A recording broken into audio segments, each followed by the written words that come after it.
Pernikahan. Kalau kita membicarakan soal pernikahan, pasti tak luput dari namanya pertunangan. Satu perempuan saja sudah bisa membuat kita bahagia. Tapi gimana? Emangnya lu udah nikah, Bang? Si Gobloy, gue masih berapa detik udah diulti aja. Tar dulu kalau masalah gue. Tapi gimana jadinya kalau kalian bertunangan dengan dua ciwi yang baru kalian temui? Apalagi kedua ciwi itu bukan ciwi biasa, Melainkan mantan lu ya, Bang. Ais, makin gak jelas aja opening gua, anjir. Dahlah, daripada kelamaan lagi, jangan lupa buat mencet tombol subrek dan like-nya di bawah. Dan jangan lupa buat share sebanyak mungkin ke teman-teman kalian, agar semua anime yang kalian sukai bisa gua lanjutkan di tiap minggunya. Oke, langsung saja. Persiapkan jiwa pencinta sota dan loli dalam diri kalian. Letakkan tisu di sebelah kiri kalian. Dan inilah dia, Tensei Kizoku episode ketiga.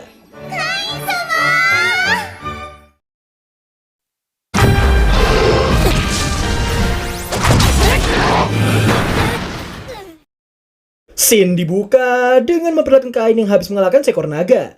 Dirinya tak percaya naga itu kalah dengan sangat mudahnya, membuatnya mengecek status yang ia miliki. Alangkah terkejutnya kain karena dirinya mendapati jumlah mananya yang lebih dari 80 juta. Tidak hanya itu, kain juga mendapatkan titel musuh bebuyutan monster dan juga titel Dragon Killer. Beberapa waktu kemudian, terlihatlah Kain dan keluarganya yang sedang dalam perjalanan ke ibu kota untuk menghadiri pesta debut di sana. Kereta kuda mereka nampak diiringi oleh beberapa pengawal untuk berjaga-jaga. Di tengah mereka sedang mengobrol, Kain berniat menggunakan skill search-nya untuk mempermudah tugas mereka. Kain yang mendapati banyak monster yang sedang mengepung beberapa orang, dirinya pun memberitahu sang ayah tentang kemunculan sejumlah monster dalam radius 3 km di depan mereka. Sang ayah yang terkejut karena jangkauan skill search putranya yang sangat luas, Kain memberitahukan detail informasi yang ia dapat.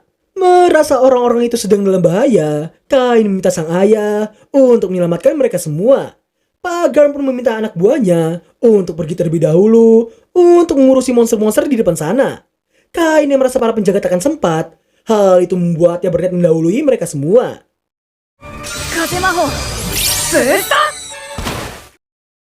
Meski orang tuanya khawatir, namun Kain tetap melaju demi bisa menyelamatkan orang-orang itu. Saking cepatnya, kedua penjaga tadi mengira mereka baru saja melihat hembusan angin. Dan benar saja, di lokasi kejadian, terlihat sebuah kereta kuda beserta dengan beberapa penjaga yang sedang diserang oleh banyak monster. Seorang penjaga terlihat masih tetap tegar dan berniat melindungi kereta kuda di belakangnya sampai titik darah penghabisan. Namun tak lama kemudian,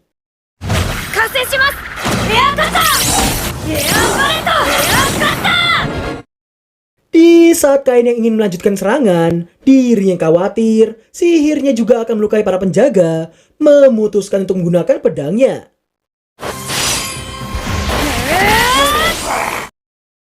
Selesai dengan semua monster tadi, Kain merasa monster yang tersisa hanyalah yang paling besar saja. Dirinya menduga monster itu adalah bos dari koloni tadi.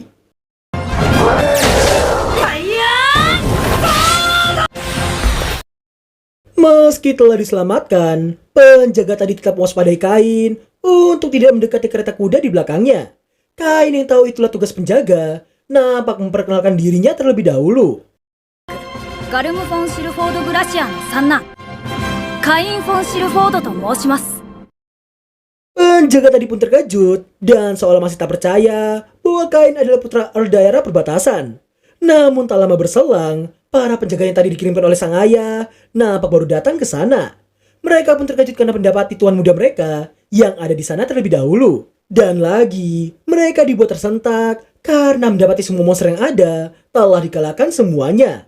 Merasa lega dengan semua itu, penjaga tadi pun hampir tumbang karena sudah tidak kuat lagi.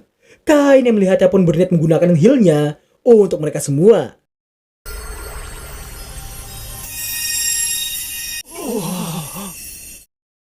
Dalam sekejap, luka-luka yang dialami mereka semua sembuh dalam seketika. Tidak hanya itu, Kain juga masukkan semua mayat pengawal yang tumbang di medan perang tadi ke dalam item box miliknya untuk dipulangkan ke keluarga mereka. Beberapa saat setelahnya, Pak Garm dan keluarganya nampak baru tiba di sana. Sang ayah pun dibuat terkejut karena dirinya tahu semua monster yang tumbang di sana adalah ulah putranya itu. Pak Garm kembali dibuat terkejut bukan main karena melihat emblem yang tergambar di kereta hitam itu. Dan rupanya emblem itu adalah simbol keluarga Duk Santana. Tak lama berselang, pintu kereta nampak terbuka dan yang turun dari sana adalah dua gadis yang kelewat kawaii. テレスティア王女殿下にシルク女 Mengetahui isi kereta kuda itu adalah seorang putri raja dan seorang putri duk, sontak buat kain terkejut dibuatnya. Celestia kemudian berterima kasih pada rombongan Pak Garm karena telah menyelamatkan mereka semua. Mereka yang agak gugup memberikan kode pada Pak Garm, yang mana Pak Garm langsung mengenalkan Kain pada mereka berdua. カイン・フォン・シルフォードでございます。ご無事で何よりです。 Baru saja Kain memperkenalkan diri, Celestia hampir tumbang. Hal itu disebabkan karena syok yang berlebih dengan apa yang baru saja mereka alami. Melihat hal itu, Kain berinisiatif untuk menggunakan sihir yang bisa menenangkan mereka berdua. リラックス。 Rasa tenang yang dikeluarkan oleh sihir Kain membuat Celestia dan juga Silk menjadi jauh lebih tenang. Yang bahkan mereka sampai terhanyut ke dalamnya.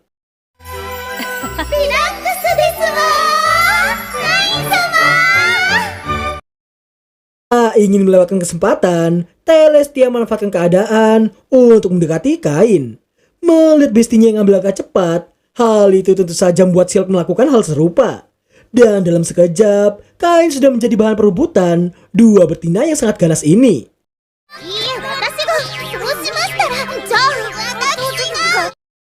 Silk kemudian bertanya alasan Kain yang juga ada di sana. Kain pun memberitahukan dirinya yang sedang dalam perjalanan ke ibu kota dan hendak menghadiri pesta debut di sana. Celestia mendengarnya turut memberitahukan mereka berdua yang memiliki tujuan yang sama. Hal itu membuat Celestia mengajak Kain untuk ikut dengan mereka berdua.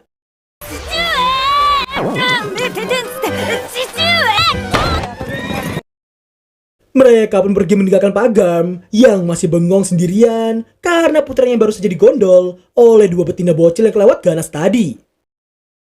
Singkat cerita, Kain nampak kesempitan karena Celestia dan juga Silk yang malah duduk dempet dengannya. Namun mereka enggan untuk berpindah tempat.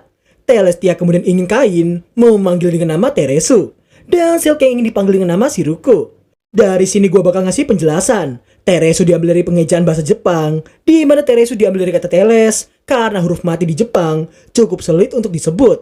Dan huruf L yang selalu diganti dengan huruf R, maka teles akan menjadi Teresu.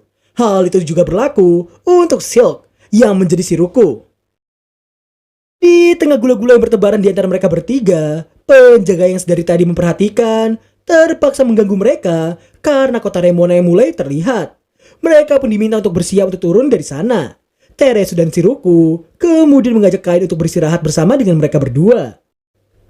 Setiba di kediaman keluarga Silford, Kain yang baru mau turun nampak dijegal oleh Teresu dan juga Shiruko, di mana mereka ingin terus bersama dengan Kain dengan alasan masih ketakutan. Sang ayah mencoba membantu, namun dirinya tak bisa melakukan apapun karena mereka berdua yang bersikeras dengan berbagai macam alasan. Pak Garm bahkan diulti dengan ucapan Shiruko yang berkata Kain yang pasti jauh lebih kuat dari mereka semua. Tak bisa membantah argumen itu, Shiruko dan Teresu menggunakan the power of loli kawaiinya untuk meluluhkan hati Kain. Kain pun hanya bisa pasrah, namun tetap dalam pendirian harga dirinya, di mana dirinya meminta sebuah kamar besar dengan jarak yang cukup jauh. Sang ayah yang tak bisa melakukan apapun hanya bisa mengingatkan putranya yang baru berusia 10 tahun. Sebaiknya jangan terlalu gegabah.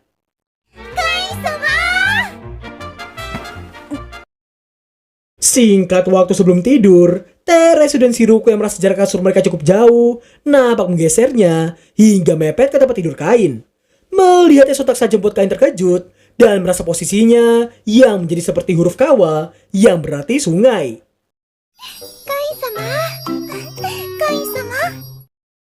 Dengan kekuatan Lolina Chikara, mereka pun berhasil memenangkan argumen dengan Kain dan berakhir tidur bersama di satu ranjang yang sangat besar itu.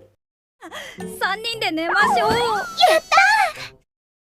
Semua hal yang terjadi membuat mata Kain menghitam karena tak bisa tidur.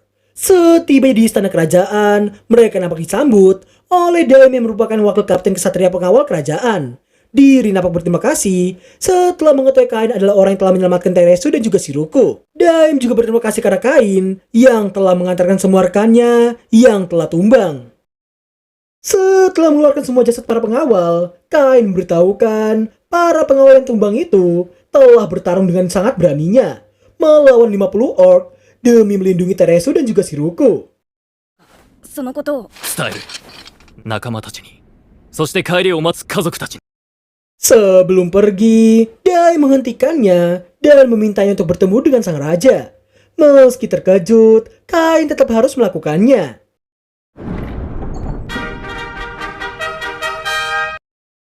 Singkat cerita, pertemuan resmi itu diselenggarakan dengan tujuan untuk menghormati Kain yang telah melindungi Shiruko dan juga Teresu dari ancaman serangan 50 orc dan juga 1 orc general. Sebagai hadiah, Kain akan dianugerahkan sebuah titel baron dan 10 koin platinum beserta dengan rumah mewah. Meski banyak dari bangsawan yang hadir di sana menentangnya, terlebih lagi seseorang yang bernama Corsino nampak sangat menentangnya dan berani speak up di hadapan rajanya itu. Hal itu tentu saja membuat sang raja marah dan menyuruhnya untuk mundur dari sana. Tak bisa menolak pemberian sang raja, Kain pun hanya bisa menerima semua hadiah itu dengan pasrahnya. Sang raja kemudian meminta Kain untuk bertemu dengannya di ruang pertemuan tamu. Setelah cukup lama menunggu, akhirnya raja, dua bawahannya, dan kedua bocil ganas datang menemui Kain dan juga sang bapak. Sang raja kemudian memberitahukan itu bukanlah pertemuan resmi, di mana dirinya nampak berterima kasih sebagai seorang ayah karena Kain telah menyelamatkan putrinya. Tidak hanya sang raja, ayah Shiruko yang bernama Eric von Santana Malpik juga berterima kasih padanya. Selesai dengan sesi terima kasih, sang raja hendak berlanjut ke sesi berikutnya. Sebuah pembicaraan yang sangat penting bagi mereka. うちのテレスティアとエリックのところのシルクもらってくれないか。 Sebagai langkah awal dari itu semua, kedua bapak ini hendak membuat Kain, Shiruko dan juga Teresu bertunangan bertiga. Di tengah ketidaktahuan Kain, sang raja dan Eric menekankan tentang Kain yang telah menggenggam tangan mereka dan terlebih lagi dirinya juga telah tidur dengan mereka padahal belum menikah. なってしまっては他に嫁に出せないよね。 Kain yang berniat menolaknya. Hal itu membuat sang raja dan juga Pak Eric marah karena mengira Kain yang tidak puas dengan anak mereka. Tapi sebelum kita lanjut, scene mundur sebelum itu semua terjadi, di mana bapak-bapak ini nampak rumpi untuk membicarakan soal Kain. Dan setelah cukup banyak berunding, mereka memutuskan untuk memberikan kenaikan peringkat kepada Kain. Tidak hanya itu, sang raja juga bertanya pada Shiruko dan Teresu tentang mereka berdua yang terus menempel pada Kain. Dirinya pun bertanya jika salah satu dari mereka yang akan bertunangan dengan Kain, siapakah yang akan maju.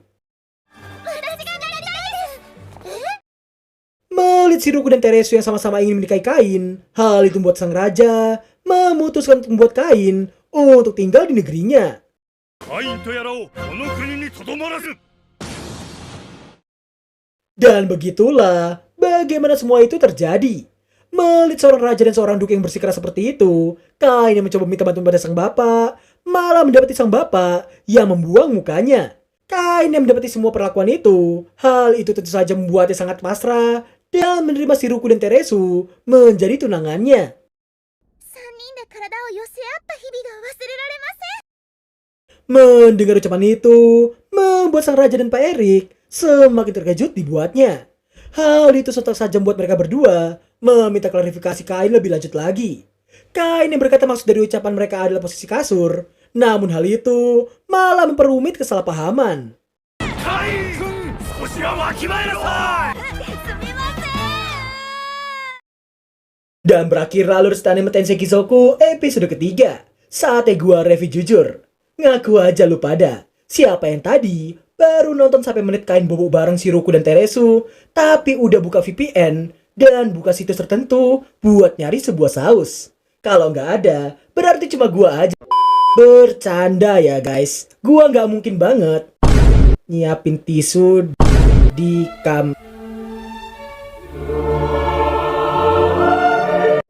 Oke, untuk rating 9,7/10 kayaknya cocok untuk episode kali ini.